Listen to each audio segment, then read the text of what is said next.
Dumailang, Sani Bonani, Salam, Shalom, Ahlan wa Sahlan. Welcome all to our weekly webinar series with Africa for Palestine. Today, we have the topic of Israeli apartheid from an Israeli perspective with Comrade Ronnie Barkan. My name is Iskander, and I am a volunteer with Africa for Palestine. For those of you who are not familiar with us, Africa for Palestine, formerly known as BDS South Africa, focuses on strengthening African-Palestinian relations and pushing back against apartheid Israel's infiltration and influence into the continent of Africa.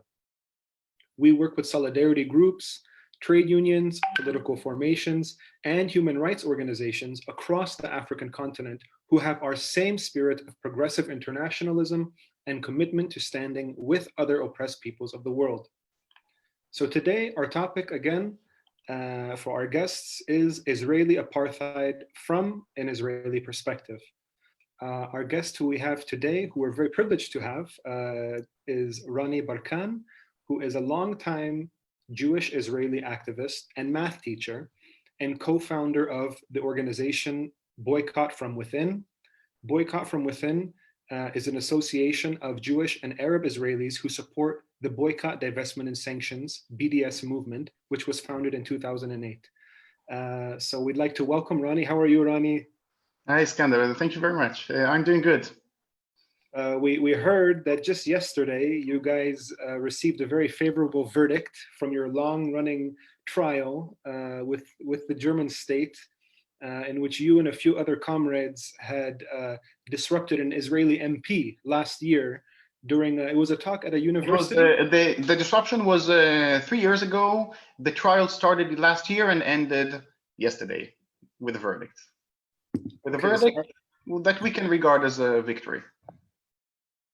Amandla, okay, that's awesome. So you're feeling relieved today. Yes, we were not dependent on the verdict of the court. The verdict was already in before we started the trial because we are 100% certain in our position, and that not only that we take pride in disrupting that member of Knesset who is an apartheid representative, and I can elaborate if you want.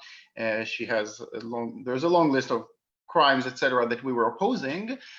So we take pride in that, and also, we said that not only that, we will obviously be doing this again. So regardless of the verdict against us. Okay, I'm sure we'll get into more details of a bit of the work you do and possibly this case. But firstly, we just want to say we're very happy to have you and privileged to have you. So yeah, let's get started. The first question I have for you, Ronnie, Comrade Ronnie, on the topic for today. I mean, before jumping into the topic, actually, are you able just to please tell us a bit more and our audience a bit more about yourself and the work that you do? Yes, so I was born in Israel, Palestine. Israel and Palestine are the exact same spots of land, so I usually call it Palestine, but you all understand what I mean. And went through some of that indoctrination as any Israeli Jew does.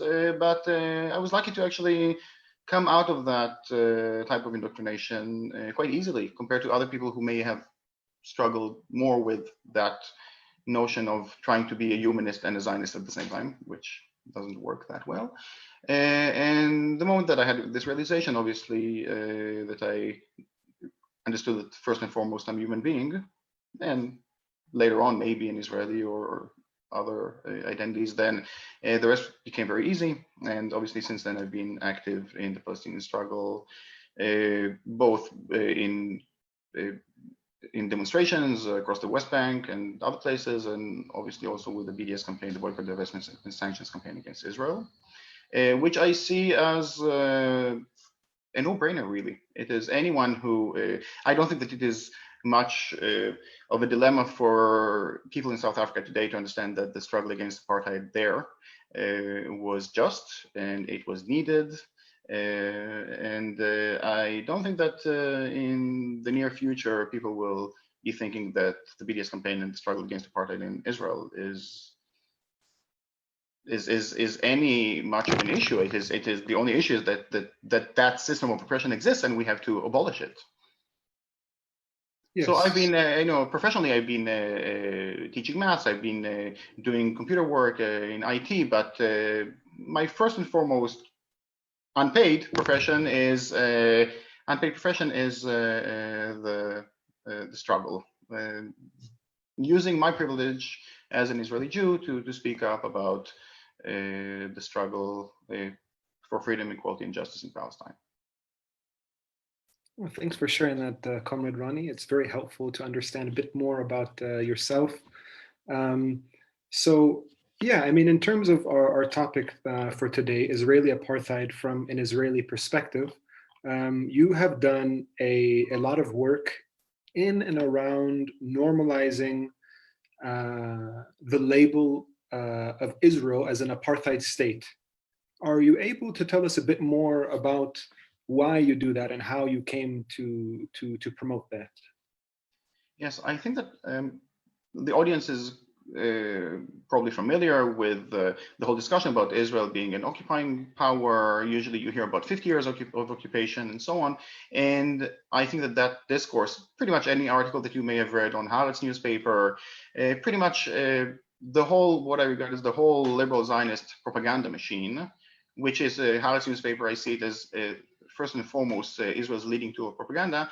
That creates a narrative which has been very successful in diverting the attention from the main issue. And the main issue is not 67, it is 48. The main issue is not the occupation, the so-called 50 years of occupation, but it's actually the 70 years of occupation and colonialism and apartheid and ethnic cleansing and on and on. And that false discourse, that discourse of lies, is very, very dangerous to Palestinian rights. It is very dangerous because it creates this idea, this notion that there is, if we only end whatever is happening there in the West Bank and Gaza, then the rest of it is okay, the rest of it is normal, that actually there is something legitimate and normal within the Zionist project in Palestine as it came into being in 1948, what is regarded as the State of Israel. And actually the very State of Israel is based on everything that is opposed to democratic values like equality and the rights of minorities and multiculturalism and so on. Both Israel and South Africa started apartheid in 1948, only that people, when they look at Israel, they can still keep a straight face when they use terms like Israeli democracy. When there is no democracy, there is not even the slightest bit of democracy in Israel. There is the facade of democracy. I would argue that Israel, and we will be talking about that, it is an apartheid regime, but it is in a sense created a more sophisticated form of apartheid, because there is this veneer, this very skin deep layer of democracy or something that seems like a liberal, this liberal facade, where actually when you just look under the surface, you see what it really is all about. And this is the race state of Israel, a state which is created and established for one and only one type of people at the expense of all the others, especially if they are the indigenous people to that land. Mm-hmm. Okay, so if we hear you correctly, Ronnie, what you're saying is, at least in terms of the work you do, I mean, firstly, I mean, apartheid in Afrikaans simply means separateness. And in the context of apartheid South Africa, that primarily meant racist separateness, but there were many other ways people later used it in terms of gender and gender apartheid and economic apartheid. But you're saying, Ronnie, in the context of apartheid Israel, mm-hmm. you have really focused on pushing back on this idea that it's not just the West Bank and Gaza, these occupied territories, that we need to talk about post-67. We need to go back to 1948, right. Because all of that is apartheid. Israel proper. Apartheid, as defined in the law. We're talking about the crime of apartheid, which was defined obviously later, post-apartheid in South Africa. But Israel is built as an apartheid state from the grounds up. It is there to establish a regime for one and only one type of people, which it segregates between the people based on racial, ethnic characteristics. It's not very clear to them even how they should separate between the two. It's not as black and white, if you want to put it in these terms, as the case in South Africa was. But still, they are very adamant in creating this ethnic state for them and only for them. Okay, if we can maybe just tease out this distinction or difference between apartheid South Africa and apartheid Israel, for Israel to qualify as an apartheid state, it doesn't necessarily have to be exactly like apartheid South Africa. It seems that many of us have based this definition of apartheid on the UN characterization of it being a crime against humanity in many ways, which many argue Israel is guilty of. Do you agree with that? Yes, I fully agree with that. And I learned and I take inspiration from the excellent UN report on Israeli apartheid by Professors Tilly and Falk, the UN report that was later shelved by the UN because it created too much of a fuss in the world. But they wrote an excellent piece of, it's a scholarly work, legal scholarship, but it is also very readable and educational to understand what the extent of Israeli apartheid is all about. And this is also the thing that I've been talking about all along. So first of all, I will say that we see a paradigm shift, that there used to be the question of whether Israel is an occupying power or not, etc. Now the question is whether Israel is an apartheid state or not. And those who have taken this a step further, they acknowledge that Israel is an apartheid state. And now the important discussion is what is the extent of that apartheid regime, that what is the extent of the crime of apartheid that Israel practices. And about that, I think that the crucial point of that UN report is that Professors Tilly and Falk say that apartheid is practiced by Israel throughout the land and beyond, because apartheid applies to all 12 million Palestinians, whether they are second-class citizens inside what is regarded as Israel proper, or what we regard as Palestine 48, or whether they're under a military occupation, the West Bank and Gaza, for example, or whether they are among the 6 million exiled refugees who to this day have the right to return home. And the only reason that they are denied the right to return home for the past 7 decades is because them and I have a different ethnicity. They were born into the wrong ethnicity. And for that and only that reason, they are denied the right to come back home. So all of these people suffer the direct consequence of Israeli apartheid as defined in the law. This is, I think, the most important point that the report makes, and I totally agree with that. And we see that apartheid regime implementing, and I think this is where it gets more complicated, because when people look, when they visit Palestine, for example, and they see the horrendous situation in Khalil, for example, in Hebron, where it is, there's apartheid there. There's no question about it. It's in your face. When you go to other places, when you see the military power, the soldiers terrorizing civilian population and so on, yes, it is clear that this is done in order to dominate and control that population, and this is done based on basically because they have a different ethnicity. But what maybe people don't realize is that the entire land, there is apartheid practiced throughout the entire land, and as I said, even beyond that land, but it only has different manifestations. It looks differently in different places, but it is all done under one type of thinking with one goal in mind. Yes, and you can see different aspects of that apartheid regime in different places. And I will be happy to elaborate on that, of course.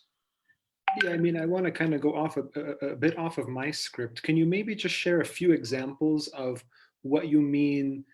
We've talked a bit about West Bank, Gaza, and many people know these contexts as kind of very militarized contexts. So the military is there, the army is there, the walls are there, the checkpoints are there. What do you mean by apartheid in Palestine 48? What are some of the ways that this happens inside Israel or Palestine 48? So when we talk about Israeli citizens, meaning citizens of the state of Israel, including Palestinians who are citizens of the state, I think that you can see, I just shared a slide here. Can you see that? Oh, yes, that's nice. Yes, yes. Great.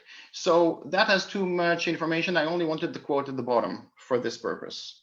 And this quote is taken directly from the Israeli embassy. And it's a very interesting and revealing quote. What it says is, I'll just read it out loud. Every Jew being born in Israel is a citizen under the law of return.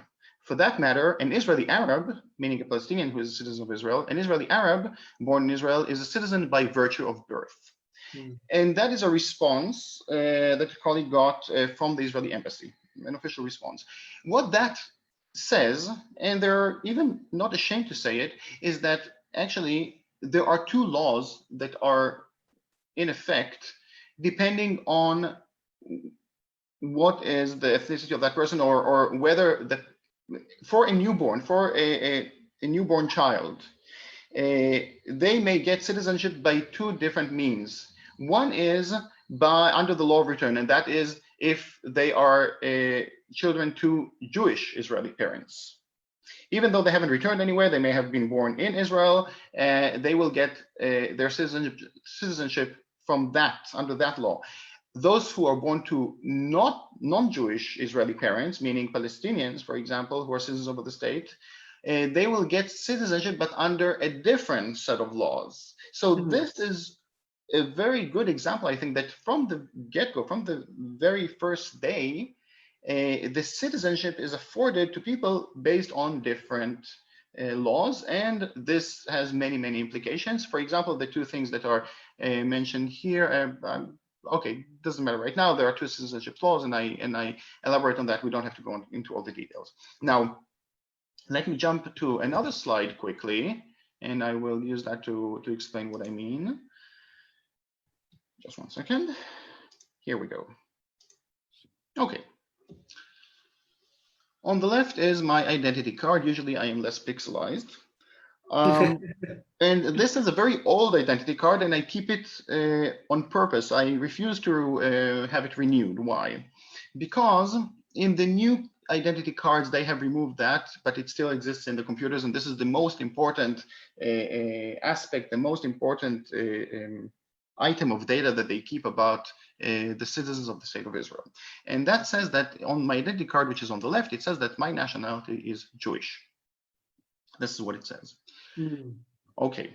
However, my passport, which is on the right, says something else. In Hebrew, it says that my citizenship is Israeli, which is correct, factually correct. We will go into that in a second. But in English, which is the important part, it says that my nationality is Israeli. And that is a lie. First of all, you can see that on the left, my nationality is Jewish under the law. It's not Israeli. But in the passport, they have trouble saying the truth, because obviously it would look very bad if, let's say, someone, an Israeli citizen, arrives to South Africa and it would say nationality Jewish, and then another Israeli citizen would come to South Africa and then it would say nationality Arab, and a third it would say nationality Druze, and so on. And they're all citizens of the same state, and that looks very weird, and that raises many questions. So they lie to the rest of the world. So I claim that my passport and every other Israeli passport is a fraudulent document, because it claims that my nationality is Israeli, and that is a gross lie. And this was also said by the Israeli court. There were legal cases where actually even the Israeli Supreme Court, which is the main vehicle of apartheid, actually acknowledged that there is no such thing as an Israeli nationality. And they said very clearly, and it is interesting that the court said that, they said that having an Israeli nationality would undermine the very character of the state of Israel. Now let's think about that. Having an Israeli nationality, having the same nationality for all the citizens of that state, would undermine the character of the state, because it would mean that, at least on the face of it, there would be some basis for equality. And that goes against everything that the state of Israel is about. So legally speaking, I identify myself, I like identifying myself as an activist and a BDS activist and so on, conscientious objector, etc. But usually when I give a talk, I say that there is a much easier way to define myself, and that is to say that I'm a privileged Israeli Jew. Not because I see myself as Israeli or Jewish, I don't care about these things, but this is my legal status under Israeli apartheid.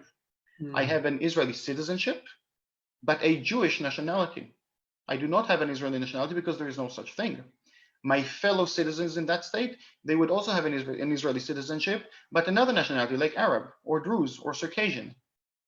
And that is how, by law, Israel differentiates between the rights of the privileged group and the underprivileged group. On the face of it, I said they created a facade of democracy. On the face of it, all Israeli citizens enjoy some rights and protections. But the thing that supersedes all of these are, what are their nationalities? If they are of the correct nationality, like myself, I would enjoy the important rights and the collective rights, etc., and the important rights, and there's a long list of them. And Adala's website has actually a database of a list of roughly 70 discriminatory laws in Israel, which all stem from that distinction between citizenship and nationality. So people of my nationality, which is Jewish nationality, I have to do these double quotes all the time, they are afforded all these important rights, and those who are of other nationality would be denied certain rights and protections. And that's how Israeli apartheid operates. There is even a voting mechanism. There is the Israeli parliament, and all citizens, not the ones who are denied the right to come back home, not the ones under military occupation, but inside Israel proper, all citizens may vote, but what is the value of their vote? So I will share another slide with you, if I may. Sure. No, this is very helpful and informative.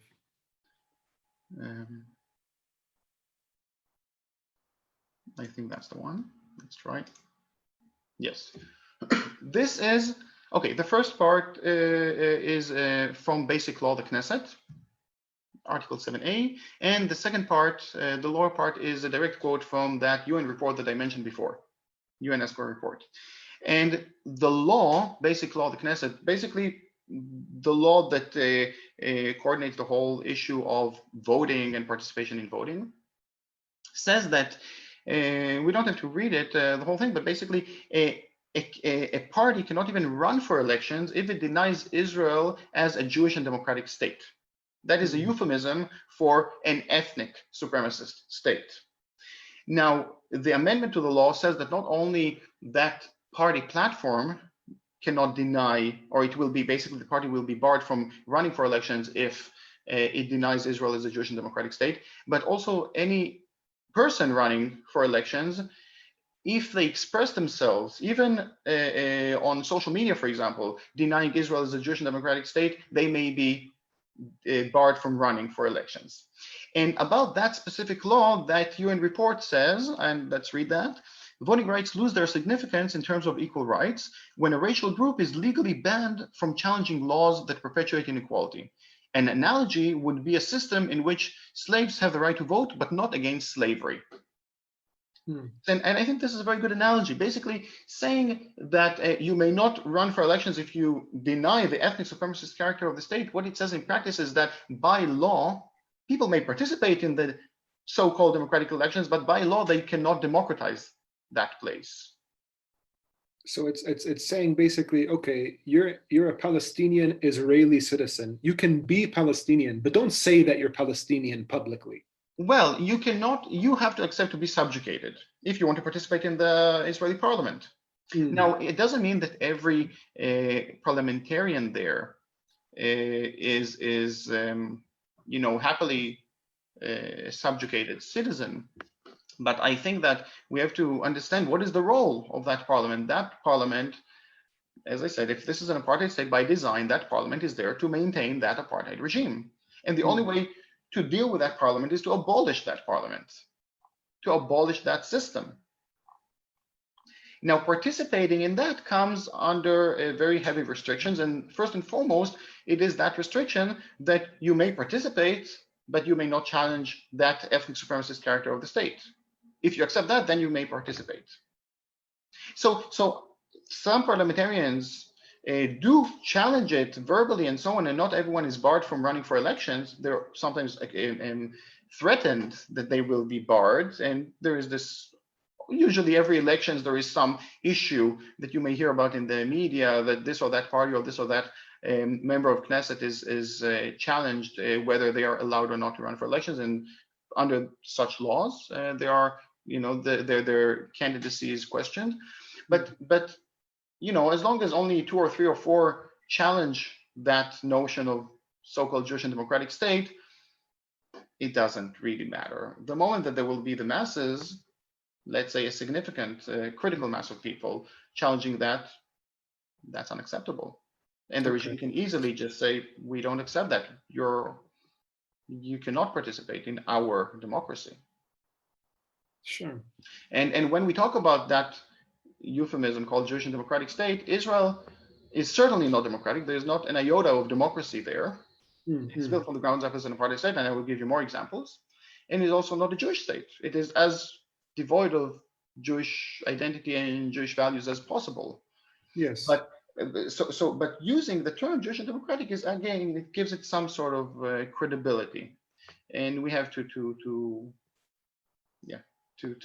break that down. Actually, there's another state that claims to be democratic in its name. That's the People's Democratic Republic of North Korea. But no one in their right mind would treat North Korea as a democracy.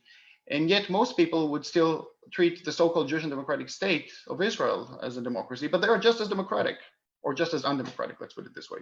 They are different regimes, of course, but none of them have anything to do with democracy or democratic values. If I can just maybe catch up with some listeners who may have joined a bit later, myself and Comrade Ronnie have been talking a bit about the aspect of apartheid within Israel proper, meaning not necessarily in the occupied territories of the West Bank and Gaza. And Comrade Ronnie has been, in much detail, kind of brilliantly breaking down the theoretical and the legal justification for the way that Jewishness gets hijacked to ethnically or racially oppress non-Jewish peoples within the state of Israel. So, I mean, whether it's in the context of types of discrimination economically, where Palestinians who are citizens of Israel can't get the same jobs, or they're barred from certain industries, or they're ghettoized, they're impoverished based on their ethnicity, just how Black people in South Africa were impoverished, even though they're the majority, based on their race and ethnicity. Or, I mean, in the context of Palestinians, I mean, not having the same kind of ability to express themselves within the parliament, and in terms of their rights. So that's been very, very helpful in terms of the information you've been sharing, Ronnie. If I can maybe jump to a bit more of a personal question now. Mm-hmm. I think we've established, a good amount of grounding, on this understanding of apartheid. Now, for you, I mean, it's always wonderful to meet people who, in their normal lives, are, Clark Kent. They're not the Superman that comes out, at night or in a different outfit. By profession or trade, you are a maths teacher, and also physics. Did I hear correctly? I studied physics, yes, but I do IT, computer stuff. Okay, so I mean, in your normal, I mean, I don't know who lives a normal life, especially during these days of Corona, and you are a math teacher. But outside of that, in your abnormal, or maybe it is your normal, your passion, you are a very committed activist to the Palestine Solidarity Movement, and you're a part of an organization. You're a co-founder of the organization Boycott from Within. So you have been profiled, detained, and arrested for your anti-apartheid campaigns inside Israel. Can you tell us a bit more about the kinds of experiences you've had in your activism, in your anti-apartheid activism? Yeah. There have been all kinds of interesting interactions with the authorities. First of all, when we go to demonstrate in the West Bank, which is not inside Israel proper, it's the other part, but as I said, this is all Palestine. You can call it all Israel if you want. These are the same spots of land. When we go to demonstrate in the West Bank, for example, I've been arrested many times, along with many other activists, both local Palestinians, and there are those who come in solidarity, whether international or the handful of Israeli activists that are quite, they come every week to participate in these demonstrations, and this is important. It's important to show, to express solidarity, and also to use our relative privileges in this case. And I'll give you an example. In one of those demonstrations in the village of Bilayin in the West Bank, myself and a Palestinian friend, Adib Abu Rahme, we were arrested at the same place doing the very same thing. And actually we have footage of that from a military camera which is installed on the tower, a remote controlled camera, and that's a very interesting footage.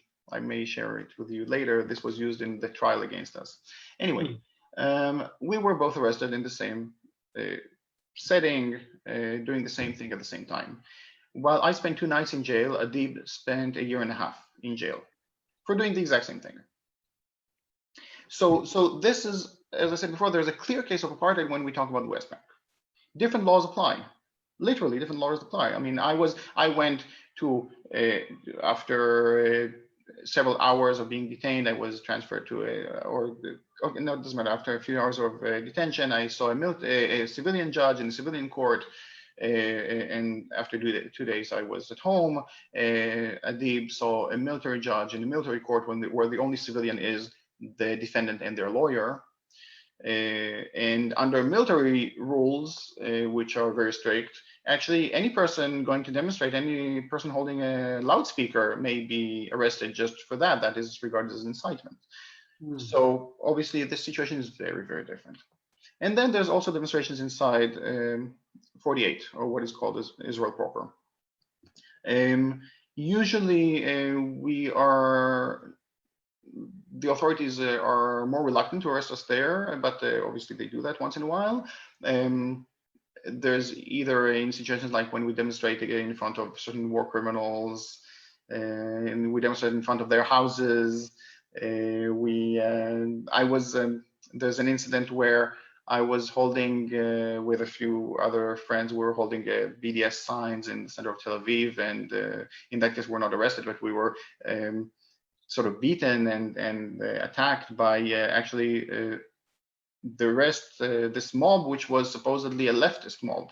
There was a liberal Zionist demonstration against Netanyahu's corruption, etc. It was quite a big demonstration, and we showed up. We said, okay, you want all the voices you want. They said that this is a radical demonstration. Someone said, okay, this is a radical demonstration. We will participate. And we came with these big flashing BDS letters. And after a few minutes, we were attacked and so on. And they told us, you're lucky that we are leftists, because the other guys, the right-wingers, they would have really beaten the shit out of us. So you were physically attacked, verbally attacked? Both. I mean, luckily we had enough people around who protected us, even people who did not know us, and even it was actually very heartwarming to see, for example, someone who said, I do not agree with you, but when I saw that, I had to stand in their way and protect you. And people in these moments, they realize, their real humanity and humanism. They knew what the right thing to do. Even though they disagreed with us, they knew that they should be protecting us in that incident. But these interactions with the authorities or with different groups among Israeli society which disagree with us is usually, I wouldn't say uneventful, but it is not, I don't put myself at risk as much as obviously as people, for example, Palestinians in the West Bank would. And yet, obviously, we have to be cautious, because there are many elements that try to suppress us, they try to silence us, and obviously intimidation is definitely a way to suppress those who speak up about the things that matter about Palestinian rights. If I can possibly jump on this point, Comrade Ronnie, about your citizens, your fellow citizens, in terms of how they've received your work. I mean, clearly you've sharpened your teeth in various terrains inside Israel proper, in the occupied territories, and you're also getting into trouble now. You have been in Germany. But inside apartheid Israel, so I mean, similar to campaigns against apartheid in South Africa, the BDS campaign within Israel has monumentally shook the Israeli apartheid regime. You co-founded the organization Boycott From Within, which is a coalition of Jewish and Arab Israelis who fight for BDS inside Israel. How well has your activism with Boycott From Within been received by your fellow Israeli citizens, whether they're progressive, in terms of radical left or liberal left, the Zionist left, or the right, the regressive side of society, if we can say that impolitely. Are we seeing a new era of Israelis actively speaking out against apartheid, or is the tide very difficult to turn? Okay, so first of all, the name boycott from within is a little misleading, because people think that the main focus is to act inside, but actually it is, the full name is Boycott Supporting the Palestinian BDS Call from Within. So it is not about us being the privileged Israeli Jews who do BDS work inside, as much as being, in analogy to South Africa, being among the privileged white people who support the black people in their struggle. Okay, so being among the privileged Israeli Jews, especially, I mean, not obviously this group is open to everyone, not only among the privileged group, but being the privileged Israeli Jews who support the just BDS call to end Israeli crimes. So, and it is not about the numbers. It is about quality, not quantity. There's not that many of us. But I think that any voice matters, and I think that also it serves a purpose to have such a voice coming from among Israeli society. And this is definitely challenging to Israeli society. And obviously the media shuns such voices, etc. There's no, I mean, we're totally being censored in the Israeli media, etc. But the point is to be to support the call from within. By the way, I found another group called BDS in Hebrew, just because we understood that also material in Hebrew, and also doing these demonstrations, like holding these BDS signs that I said before in the center of Tel Aviv, was kind of lacking because we wanted to engage with Israeli society. So we have, with another group of friends, we established this group, and you can find it on Facebook, called BDS in Hebrew. BDS B'Ivrit. And and we're trying different ways in order to interact with Israeli society on one hand, and also to be, this voice that is legitimizing the BDS campaign also among Israelis, or this Israeli voice that is supportive of BDS, which is important. But again, it's not about us, it's about supporting the Palestinian struggle. Yes, but how's it been received by your fellow citizens? So I think that on one hand, we're being censored, as I said, and the media obviously inside is not that interested. Whenever there is interest, obviously they try to slander us as much as possible, and I experienced that many times. This is, for example, a reason why I only do live interviews, especially obviously with Zionist media. And when Zionist media calls, I'm happy to do an interview, but only a live interview. Otherwise, it's out of the question, because I know who I'm dealing with. So that's one thing. I think that another thing that is happening these days is because of the Netanyahu regime, because things are transitioning from the implicit to the explicit. Israel was always an apartheid state. It was always a supremacist state, but the more Zionist the regime is, or the more right-wing Zionist, or what I call honest Zionist, then it doesn't try too much to come across as being liberal and democratic. They are much more concerned about saying that this is ours and only ours, basically. And you see that in the Jewish Nations Law that was legislated a couple of years ago. You see that with the Trump's annexation plan, which is supported in Israel by the vast majority, etc. And then the more that these things happen, the more that the others who consider themselves leftist, who consider themselves liberal, okay, and yet Zionist, this whole oxymoron of being a liberal Zionist, like a liberal supremacist, those who consider themselves liberal and leftist, but also Zionist, they find themselves in a bind. They don't know what to do. And this kind of challenges them into reevaluate their situation. And yet we see that most of them are still holding on very tight to Zionism. People like Peter Beinart, for example, who is undergoing this life crisis for the past decades, is still not there. He's still holding on very tight to Zionism. He's still not an ally, far from it. He still spouts Zionist propaganda left and right, including his recent article, which some people see as a great achievement. But the thing that is important is that he is undergoing this. He needs to re-evaluate where he stands all the time, and he's not alone in that. Most self-proclaimed leftists in Israel are in that position, because the situation is becoming clear. We are moving from the implicit to the explicit. Israel is unquestionably an apartheid state, even though for them it is only happening in the West Bank.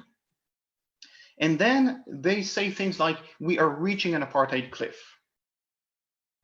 It's ridiculous because it was always an apartheid state, but in their view, they are just about, they are, on the precipice. And such people, their discourse is dangerous because they say we're reaching an apartheid cliff, and therefore you have to save us, you have to help us to support Israel, to save Israeli democracy, to support Israeli democracy. You have to support people like ourselves who are the liberal, so-called lefty elements, and that's dangerous because what they want is no better for Palestinians than what the honest Zionists want. But the fact that they have to reevaluate the situation is a good sign. Now, I mentioned that there are these two types of Zionists, so I will clarify what I mean. On the one hand, and I only know two types of Zionists. I've never met a third version. One type are those Zionists which are racist and proud of it. They say, this is ours and only ours. Usually, they don't question the ethnic cleansing of Palestine. In their view, in many of them are of the view that actually the main problem is that Ben-Gurion hasn't finished the job, that he hasn't cleansed the entire land of its indigenous Palestinians. Okay, so they say ethnic cleansing is actually a good thing. Our problem is that we haven't finished the job. Or they would give you a different version of Palestinians can stay here as long as they act well, as long as they act according to our dictate. If they agree to be subjugated, they can stay. If not, they can leave. Okay, these are the so-called the right wing or the honest Zionists. And then you have another version of Zionism which is much more dangerous and misleading. And I would like to share another slide with you, if I may. Sure. So let's start with the first version of Zionism that I mentioned. I think that's the one. Yes, type 1. You should be able to see that now. This is a long quote by Benny Morris, but it is very revealing. So how about we read that? He said that in an Haaretz interview quite a few years ago. Benny Morris is, as a historian, along with Ilan Pape and a few others who are regarded as the new historians, they have helped to uncover the ethnic cleansing of Palestine as professional historians. So he did a good job as a historian, but these are his views as a person, and this is what he says. A Jewish state would not have come into being without uprooting of 700,000 Palestinians. Therefore, it was necessary to uproot them. There was no choice but to expel that population. And he goes on and says, I know that this stuns the Arabs and liberals and the politically correct types, but my feeling is that this place would have been quieter and no less suffering if the matter had been resolved once and for all, if Ben-Gurion had carried out a large expulsion and cleansed the whole country, the whole land of Israel, as far as the Jordan River. It may yet turn out that this was his fatal mistake. Sure. Okay, it's clear. People can say that it is racist, beyond racist, but it is very clear. There's no question about it. Okay? These are the honest Zionists, as I call them. And now I'd like to share with you the more dangerous view of Zionism. This guy, for example, is regarded as a peacenik. Ami Ayalon, he founded the Nusayba Ayalon Peace Initiative. Many of these people have, this or that peace initiative under their name. And he said the following at a J Street conference. And this is what he has to say. If we are not the majority in our country, we would not have the right to dictate anything. Our identity is a Jewish democracy. This is why for us it is a condition to see a Palestinian state on the other side of the border. Not because they deserve it, not because we love them, because this is existential for us. I can describe a scenario. He goes on and he says not only that we need to have a Palestinian state for our sake, not for them. He goes on and he says this. I can describe a scenario in which we shall create a two-state reality without a Palestinian partner, and we have the military power in order to take the risk. Our identity is existential, meaning our ethnic supremacy, this demographic majority of people of our background is existential. We cannot afford losing that artificial majority that we created. Yes, we have our red lines. No Palestinians shall return into the state of Israel. And he goes on. This, and you have different versions of this type of so-called liberal Zionism, are much more misleading and dangerous, because usually they come under the guise of peace and human rights. The whole two-state solution that you are probably familiar with, the discussion about two states and so on, it's no solution at all. The two states discourse, exactly what Ami Ayalon is promoting here, is actually a way in order to consolidate apartheid within Israel proper. In order to enshrine that situation of ethnic supremacy, yes, let's give the Palestinians something in order to protect our cherished ethnic majority. So these people, the so-called liberal Zionists, are much more concerned about this demographic discourse. How many of us versus how many of them? And this is the thing that's in most importantly in their mind. And whenever we will discuss, say, Israeli crimes, and they will say, yes, Israel is doing bad things and we have to change that, etc. But the moment that I will talk to them about the right of return, they'll say, oh, hold on. That's unacceptable. Why? Because this will basically turn the table around from the democratic perspective, a demographic perspective. We will no longer be this cherished ethnic majority that we seek so much. So the difference between the right and the so-called left are basically not in their wishes for ethnic supremacy and ethnic domination, but actually only to what extent do they want Israel to be Arab free. You know, the right wing say this is ours and only ours, okay, and we want as few Arabs as possible. We will let them stay if they behave. The so-called left in Israel, they say, no, we are modest. We don't want the entire land. We will accept only part of that land as long as it is Arab free, as long as we are the masters of the land. And both versions are totally unacceptable. The only way to resolve the situation is to demand equality. And demanding equality is probably the most radical thing I can do in Israel. More than anything else that I can say, more than joining this or that Palestinian faction, demanding equality undermines everything that the state of Israel is about. Like we said, there's not even an Israeli nationality. Why? Because if there would be an Israeli nationality, there would be some basis for equality, let alone a constitution. Obviously, if there's no constitution in Israel, a constitution would actually safeguard the rights of the minorities. That can never happen in apartheid Israel. Yes. It will only happen once post-apartheid, once we abolish apartheid and we build something together, all 20 million sons and daughters of the land, we will be establishing writing constitution and creating all kinds of mechanisms to make sure to protect the rights of all the people of that land. So if we understood you correctly in your response to this question of what's happening inside Israeli society, firstly, this polarization of society between kind of the Israeli left and right, that is Zionist. So the ascent of Netanyahu and the far right, which is explicitly, genocidal and Zionist, as you shared, has created a type of discomfort amongst liberal Zionists, where they're getting closer to questioning the fundamental character of the apartheid Israeli regime. Yes. But at the same time, they're almost taking a step back because they're almost in an existential crisis, because their Jewish nationality and privilege, so to speak, is all that they've ever known. So it's almost like this cliff, this apartheid cliff that you're talking about. Yeah, and they're very afraid of that cliff because they like to live in this notion as if they are liberal and Zionist and democratic at the same time, Zionist and liberal at the same time, Zionist and humanist, and that doesn't work. But as long as they maintain this facade of democracy, etc., they can still convince themselves, and I will touch on that in a second.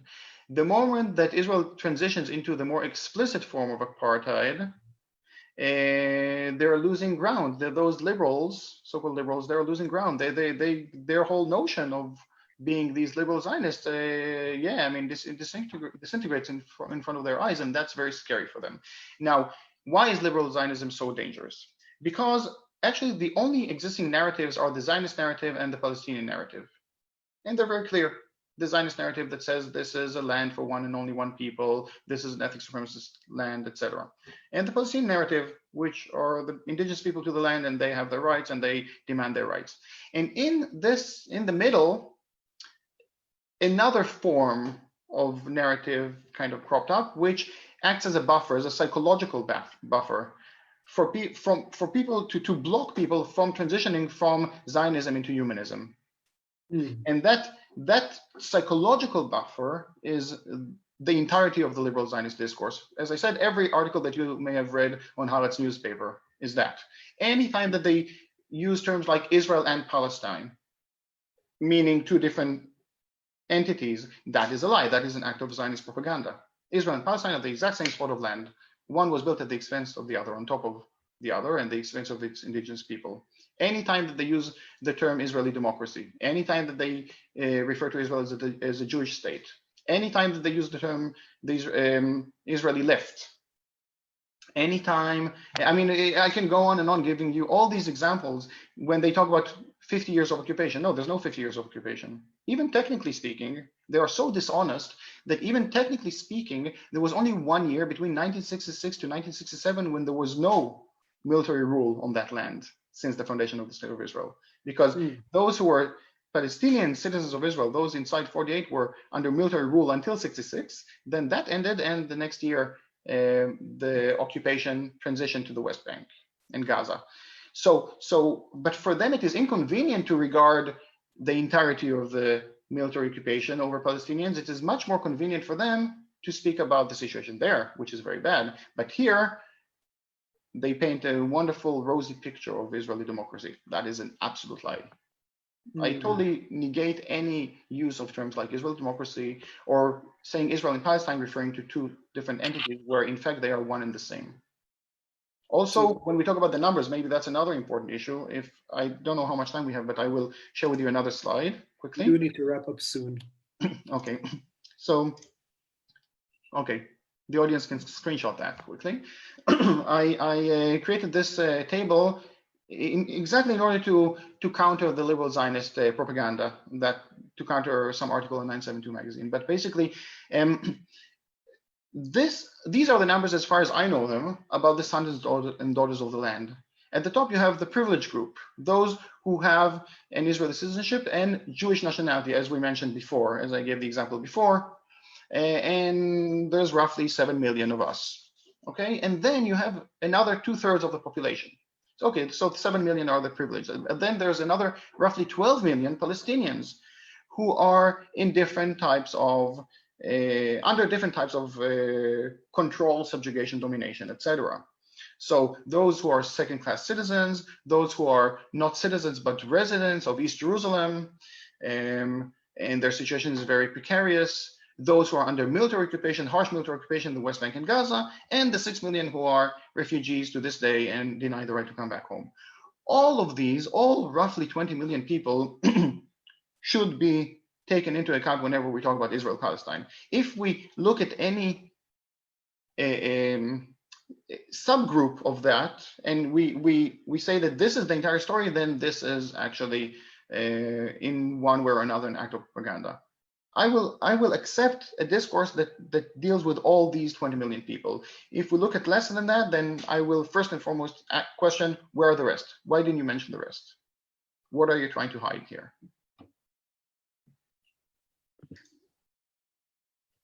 Yes. Okay. And when we look at it in that way, it is crystal clear that there's apartheid.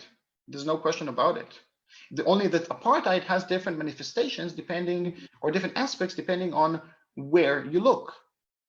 Some people are subjugated second-class citizens. They have one version, they live under one version of Israeli apartheid. And then you have people in the West Bank, which are under a different version, in Gaza and East Jerusalem and the refugees. Even on the same territory, you have different aspects of apartheid. So it is a very sophisticated form of apartheid, but nonetheless, it is apartheid. When we talk about apartheid, there used to be, in South Africa, there used to be petty apartheid and grand apartheid. We have less of the petty apartheid aspects. We don't have segregated restaurants, segregated schools, etc. But the grand apartheid, the overarching apartheid, that is there first and foremost to maintain ethnic domination of one group at the expense of others, that's what it is all about. That's everything the Zionist project is about. And your fight with this apartheid system in Israel is against those who are very explicit in their support, and also people who are implicit. I mean, I found this analogy of the apartheid cliff very interesting, because kind of this liberal Zionist left is saying you're pushing us towards this apartheid cliff, but actually, I mean, firstly, they're not acknowledging that it's always been apartheid. Israel and its character has always been apartheid since '48, as you shared.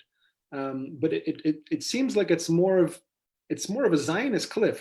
It's more of this existential jumping off of this brainwashing that they've been raised with. So I mean, I find that very interesting, and I think very helpful for our viewers to understand what it's like, as someone who fights against these various fronts of apartheid. What it's like to kind of deal with understanding, and how do we challenge these people in their own ways to understand just how wrong apartheid is in all of its petty and grand manifestations. So thank you very much, Toda, for sharing that, Ronnie. Unfortunately, we do have to wrap up. So I do have one last brief question left for you, to kind of leave us more on a practical note. And I know that, I mean, yourself, you kind of challenged this idea of Jewishness as a nationality. But I do think, like many of us, I mean, in many ways, I think Jews and Muslims are almost the same, in that you can't really escape your Jewish or Muslimness. I mean, even when you meet a person of Jewish descent who's an atheist, they're an atheist Jew. Or you meet a Muslim who's or someone of a Muslim family background, they're an atheist Muslim. It's an oxymoron, but I mean, we deal with these realities in our communities. So if you could possibly share with us, to other Jewish folks or people coming from Jewish communities around the world, what would you, Comrade Ronnie Barkan, say to them that would encourage them to speak out and to actively participate in saying, not in my name? Yes. First of all, I think that the main thing that we have to say about that issue is that we need to negate any and all conflation between Zionism and Judaism, between criminal supremacist Zionism and Judaism, which is a religion of thousands of years. Zionism is a mere old 100 years old. Zionism is using and abusing Judaism to gain legitimacy for its illegitimate practices. And it also created something that is totally alien to Judaism, which is so-called Jewish nationality, Jewish nationalism. There is no nationalism in Judaism. There wasn't nationalism at that time anyway. But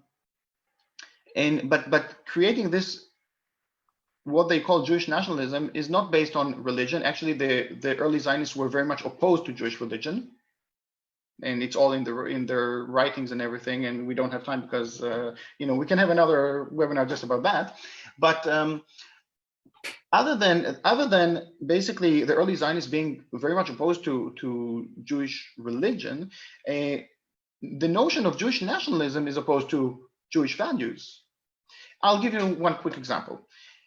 Judaism as a religion is an inclusive religion. You have to go into a lot of effort, whatever, like you have to study a lot, etc., in order to join Jewish religion, but that is possible, and any person around the world, including Palestinians, may convert and become Jewish. And the moment that one becomes Jewish, they are immediately regarded as part of the Jewish people. That's the end of it. The exact opposite applies to Zionism. Zionism is inherently and must be exclusive in every step of the way.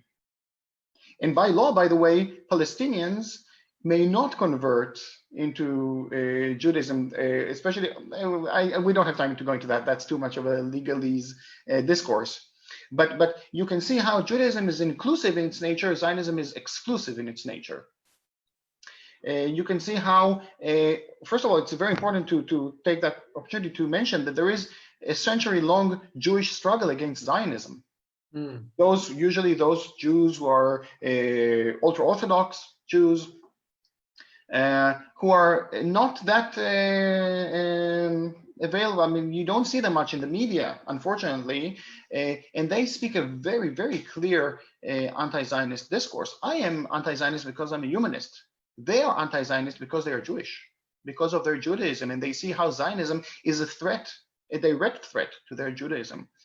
So, like I said, we can talk about that for much longer, but I will, as a short answer, I will negate any and all conflation between Zionism and Judaism. We have to be clear about that difference. And whenever anyone accuses us that we are working against the Jewish people or Jews in general, when we oppose the racist criminal state of Israel, which is the Zionist state of Israel, not the Jewish state of Israel, then we have to say, no, I'm opposed to Zionism and to Zionists. And I demand equality, I demand these rights under international law, etc. It has absolutely nothing to do with Jews. It has to do with Zionism. And I will leave it at that. Shukran ya Rafiqi. Toda rabba. Thank you very much, Comrade Ronnie. We really, really appreciate your time and for ending off on such an important note. I think the one thing you did today is you really kind of allowed us to get into the head of what it's like. I mean, that was the title of our talk, Israeli Apartheid from an Israeli Perspective. Mm-hmm. So, I mean, I definitely learned a lot. This was a very informative and challenging session, and I'm sure our audience has greatly benefited from it. So thank you very much, Comrade. We really appreciate your time. Much love and solidarity to you and your continuing struggle and commitment to the Palestine solidarity struggle. And again, Mabruk, Mazel Tov on your recent victory with the verdict. Yes, thank you. Please take the opportunity, viewers, to go to medium.com/Humboldt3, HUMBOLDT, digit 3, and find out more about that verdict. We can share that on the video link on Perfect. The Facebook link, so we can definitely share that, Comrade Ronnie. Great. So thank you very much. Best of luck to you. And to our listeners, just one last thing to mention. Tomorrow, we have another very exciting webinar coming up with Comrade Rebecca Wilkemerson, who is the former executive director of Jewish Voice for Peace in the United States. And her topic for tomorrow is Jews standing against injustice, including Israeli apartheid. So we encourage you to come on out on your laptops, your computers, your smartphones, on the Africa for Palestine Facebook page tomorrow at 7 p.m. South African time, 1 p.m. USA time. Thank you all very much. Solidarity, Amandla.